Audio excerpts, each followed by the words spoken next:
പുതിയ നിയമം വിശ്വസിക്കുന്ന ഏതൊരാൾക്കും രക്ഷയ്ക്ക് വേണ്ടിയുള്ള ദൈവിക ശക്തിയായ ദൈവവചനം പുതിയ നിയമ ഗ്രന്ഥങ്ങളിൽ അതിമനോഹരമായി അവതരിപ്പിക്കപ്പെടുകയും അതിൻ്റെ ശക്തി പ്രദർശിപ്പിക്കുകയും ചെയ്യുന്നു. ഈ ലിഖിതങ്ങൾ ദൈവാവിഷ്കരണത്തിൻ്റെ പരമമായ സത്യം നമുക്ക് പകർന്നു തരുന്നു.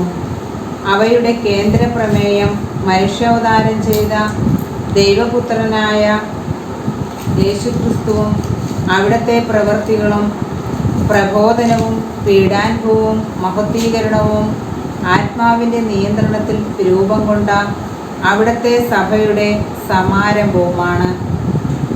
നമ്മുടെ രക്ഷകനായ അവതരണീയ വചനത്തിൻ്റെ ജീവിതം, പ്രബോധനം എന്നിവയെ സംബന്ധിച്ചുള്ള മുഖ്യ സാക്ഷ്യം എന്ന നിലയിൽ സുവിശേഷങ്ങൾ വിശുദ്ധ ലിഖിതങ്ങൾ മുഴുവൻ്റെയും ഹൃദയമാണ്.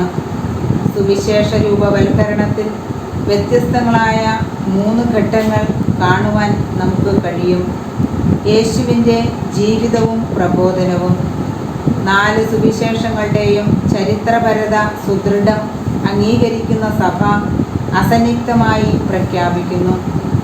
ദൈവപുത്രനായ യേശു സ്വർഗാരോഹണം ചെയ്ത നാൾ വരെ മനുഷ്യരുടെ ഇടയിൽ ജീവിച്ചിരുന്നപ്പോൾ മനുഷ്യരുടെ നിത്യരക്ഷയ്ക്ക് വേണ്ടി അവിടുന്ന് യഥാർത്ഥത്തിൽ പ്രവർത്തിച്ചതും പഠിപ്പിച്ചതുമായ കാര്യങ്ങൾ വിശ്വസ്തതാപൂർവം സുവിശേഷങ്ങൾ നമുക്ക് പകർന്നു തരുന്നു. വാചിക പാരമ്പര്യം. കർത്താവ് പറഞ്ഞതും പ്രവർത്തിച്ചതുമായ കാര്യങ്ങൾ അവിടുത്തെ സ്വർഗാരോഹണ ശേഷം അപ്പോസ്തലന്മാർ തങ്ങളുടെ ശ്രോതാക്കൾക്ക് കൈമാറി. ക്രിസ്തുവിനെ സംബന്ധിച്ച മഹത്വപൂർണമായ കാര്യങ്ങളാൽ ഉദ്ബുദ്ധരായും സത്യാത്മാവിൻ്റെ പ്രകാശത്തിൽ പ്രബുദ്ധരായും തങ്ങൾ കൈവരിച്ച വർദ്ധിത വിജ്ഞാനത്തോടുകൂടിയാണ് അവർ ഇത് നിർവഹിച്ചത്. ലിഖിത സുവിശേഷങ്ങൾ. വിശുദ്ധ ഗ്രന്ഥകാരന്മാർ 4 സുവിശേഷങ്ങൾ രചിച്ചപ്പോൾ വാമൊഴിയായോ ലിഖിത രൂപത്തിലോ പ്രചാരത്തിൽ വന്ന അനേകം കാര്യങ്ങളിൽ ചിലത് തിരഞ്ഞെടുക്കുകയും ചിലത് സംഗ്രഹിച്ച് സമന്വയിപ്പിക്കുകയും ചിലത് തങ്ങളുടെ സഭകളുടെ പ്രത്യേക സാഹചര്യം പരിഗണിച്ച് വിശദീകരിക്കുകയും ചെയ്തു. ഇവയിലെല്ലാം സുവിശേഷ പ്രഘോഷണ രൂപം നിലനിർത്തിയും അതേസമയം യേശുവിനെക്കുറിച്ച് എപ്പോഴും യഥാർത്ഥവും സത്യസന്ധവുമായ കാര്യങ്ങൾ അറിയിച്ചുകൊണ്ടുമാണ് അവർ സുവിശേഷങ്ങൾ രചിച്ചത്.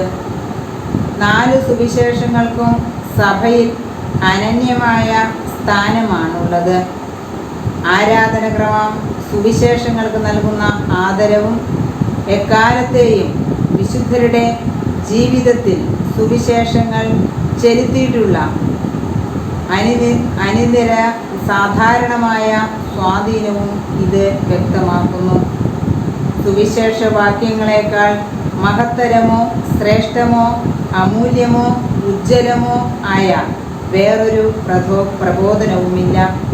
നമ്മുടെ നാഥനും ഗുരുവുമായ ക്രിസ്തു തൻ്റെ വാക്കുകളിലൂടെ നമ്മെ പഠിപ്പിക്കുകയും പ്രവൃത്തികളിലൂടെ നിറവേറ്റുകയും ചെയ്ത കാര്യങ്ങൾ കാണുവിൻ, സ്വീകരിക്കുവിൻ. എൻ്റെ പ്രാർത്ഥനയുടെ നിമിഷങ്ങളിൽ സുവിശേഷത്തെക്കുറിച്ചാണ് എല്ലാറ്റിനും ഉപരിയായി ഞാൻ ചിന്തിക്കുന്നത്.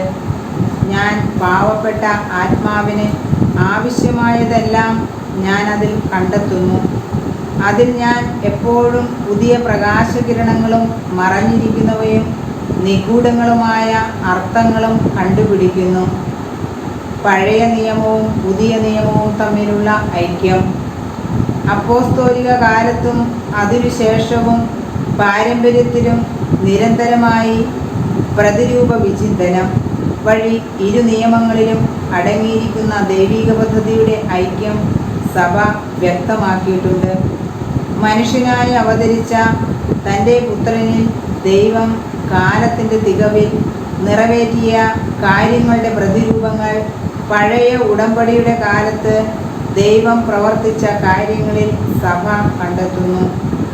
അതിനാൽ മരിച്ച് ഉത്ഥാനം ചെയ്ത ക്രിസ്തുവിൻ്റെ വെളിച്ചത്തിലാണ് ക്രിസ്ത്യാനികൾ പഴയ നിയമം വായിക്കുന്നത്. ഇത്തരം പ്രതിരൂപ വിചിന്തനത്തിനോടുകൂടിയ വായന പഴയ നിയമത്തിൻ്റെ അക്ഷയമായ ഉള്ളടക്കത്തെ പ്രകാശിപ്പിക്കുന്നു. എന്നാൽ പഴയ നിയമത്തിന് ദൈവിക വെളിപാട് എന്ന നിലയിൽ അതിൽ തന്നെ പ്രാധാന്യമുണ്ട് എന്ന് നമ്മുടെ കർത്താവ് തന്നെ സ്ഥിരീകരിച്ചിട്ടുള്ള വസ്തുത നാം മറക്കരുത്. ഇതിനും പുറമെ പഴയ നിയമത്തിൻ്റെ വെളിച്ചത്തിൽ പുതിയ നിയമം വായിക്കപ്പെടേണ്ടതാണ്. ആദിമകാലത്തെ ക്രൈസ്തവ മതബോധനം പഴയ നിയമത്തെ നിരന്തരം പ്രയോജനപ്പെടുത്തിയിരുന്നു. ഒരു പുരാതന സൂക്തമനുസരിച്ച് പുതിയത് പഴയതിൽ ഒളിഞ്ഞിരിക്കുന്നു, പഴയത് പുതിയതിൽ വ്യക്തമാകുന്നു. അതായത് പുതിയ നിയമം പഴയ നിയമത്തിൽ മറഞ്ഞിരിക്കുന്നു, പഴയ നിയമം പുതിയ നിയമത്തിൽ തെളിഞ്ഞു വരുന്നു. ദൈവം എല്ലാവർക്കും എല്ലാമായിത്തീരുന്ന നാളിൽ നടക്കുന്ന ദൈവീക പദ്ധതിയുടെ പൂർത്തീകരണത്തെ ലക്ഷ്യമാക്കിയുള്ള ക്രിയാത്മകമായ മുന്നേറ്റത്തെയാണ് പ്രതിരൂപ വിചിന്തനം സൂചിപ്പിക്കുന്നത്. ഉദാഹരണമായി പൂർവ്വപിതാക്കന്മാരുടെ വിളി, ഈജിപ്തിൽ നിന്നുള്ള പുറപ്പാട് എന്നിവ ദൈവിക പദ്ധതിയിൽ ഇടയ്ക്കുള്ള ഘട്ടങ്ങൾ ആണെന്നത് കൊണ്ട് മാത്രം അവയ്ക്ക് അതിലുള്ള മൂല്യം നഷ്ടമാകുന്നില്ല. വിശുദ്ധ ഗ്രന്ഥം സഭാ ജീവിതത്തിൽ സഭയ്ക്ക് താങ്ങും ശക്തിയും സഭാതനയർക്ക് കരുത്തും ആത്മാവിന് പോഷണവും ആധ്യാത്മിക ജീവിതത്തിന് സംശുദ്ധവും സനാതനവുമായ ഉറവിടവും ആകത്തക്ക വിധം ബലവും കഴിവും ഉള്ളതാണ് ദൈവവചനം. അതിനാൽ ക്രിസ്തീയ വിശ്വാസികൾക്ക് വിശുദ്ധ ഗ്രന്ഥങ്ങളിലേക്കുള്ള മാർഗം വിശാലമായി തുറന്നിടണം. തന്മൂലം തിരുലിഖിത പഠനം തന്നെയായിരിക്കണം വിശുദ്ധ ദൈവശാസ്ത്രത്തിൻ്റെ ആത്മാവ്. വചന ശുശ്രൂഷ, അജപാലനപരമായ പ്രഘോഷണം, മതബോധനം, എല്ലാ തരത്തിലുമുള്ള ക്രിസ്തീയ പ്രബോധനം എന്നിവ ആരോഗ്യപ്രദമായി പോഷിപ്പിക്കപ്പെടുന്നതും വിശുദ്ധിയിൽ ശക്തി പ്രാപിക്കുന്നതും വിശുദ്ധ ഗ്രന്ഥം ദൈവവചനത്തിലൂടെയാണ്. കൂടെയുള്ള വിശുദ്ധ ഗ്രന്ഥ പാരായണം വഴി യേശുക്രിസ്തുവിനെക്കുറിച്ചുള്ള മഹത്തരമായ വിജ്ഞാനം ആർജിക്കുവാൻ സഭ ക്രിസ്തീയ വിശ്വാസികളെയെല്ലാം ശക്തമായും പ്രത്യേകമായും ആഹ്വാനം ചെയ്യുന്നു. വിശുദ്ധ ഗ്രന്ഥത്തെക്കുറിച്ചുള്ള അജ്ഞത ക്രിസ്തുവിനെക്കുറിച്ചുള്ള അജ്ഞതയാണ്. സംഗ്രഹം: വിശുദ്ധ ലിഖിതങ്ങളെല്ലാം വാസ്തവത്തിൽ ഏക ഗ്രന്ഥമാണ്. ക്രിസ്തുവാണ് ആ ഏക ഗ്രന്ഥം. കാരണം വിശുദ്ധ ഗ്രന്ഥങ്ങളെല്ലാം ക്രിസ്തുവിനെക്കുറിച്ച് പ്രതിപാദിക്കുന്നു. എല്ലാ വിശുദ്ധ ലിഖിതങ്ങളും ക്രിസ്തുവിലാണ് പരിപൂർത്തിയിലെത്തുന്നത്. വിശുദ്ധ ലിഖിതങ്ങൾ ദൈവവചനം ഉൾക്കൊള്ളുന്നു. അവ ദൈവനിവേശിതങ്ങളാകയാൽ യഥാർത്ഥത്തിൽ ദൈവവചനമാണ്. ദൈവമാണ് വിശുദ്ധ ഗ്രന്ഥത്തിൻ്റെ കർത്താവ്. അവിടുന്ന് അതിൻ്റെ മാനുഷിക ഗ്രന്ഥകാരന്മാരെ പ്രചോദിപ്പിച്ചു. അവിടുന്ന് അവരിലും അവർ മുഖേനയും പ്രവർത്തിക്കുന്നു. അവരുടെ ലിഖിതങ്ങളെല്ലാം അബദ്ധലിഖിതമായി തൻ്റെ രക്ഷാകര സത്യം പഠിപ്പിക്കുന്നുവെന്ന് അവിടുന്ന് ഉറപ്പുവരുത്തുന്നു. ദൈവനിവേശിതങ്ങളായ വിശുദ്ധ ഗ്രന്ഥങ്ങളുടെ വ്യാഖ്യാനത്തിൽ ശ്രദ്ധിക്കേണ്ട ഒരു സുപ്രധാന കാര്യം നമ്മുടെ രക്ഷയ്ക്കായി വിശുദ്ധ ഗ്രന്ഥകാരന്മാരിലൂടെ ദൈവം വെളിപ്പെടുത്തുവാൻ ഉദ്ദേശിക്കുന്നത് എന്തെന്ന് അറിയുകയാണ്. പരിശുദ്ധാത്മാവിൽ നിന്ന് വരുന്നത് പരിശുദ്ധാത്മാവിൻ്റെ പ്രവർത്തനം കൂടാതെ പൂർണ്ണമായി ഗ്രഹിക്കാൻ ആവില്ല. പഴയ നിയമത്തിലെ 46 പുസ്തകങ്ങളും പുതിയ നിയമത്തിലെ 27 പുസ്തകങ്ങളും ദൈവനിവേശിത ലിഖിതങ്ങളായി സഭ അംഗീകരിച്ച് ആദരിക്കുന്നു. വിശുദ്ധ ലിഖിതങ്ങളുടെ ഇടയിൽ 4 സുവിശേഷങ്ങൾ കേന്ദ്രസ്ഥാനം അലങ്കരിക്കുന്നു.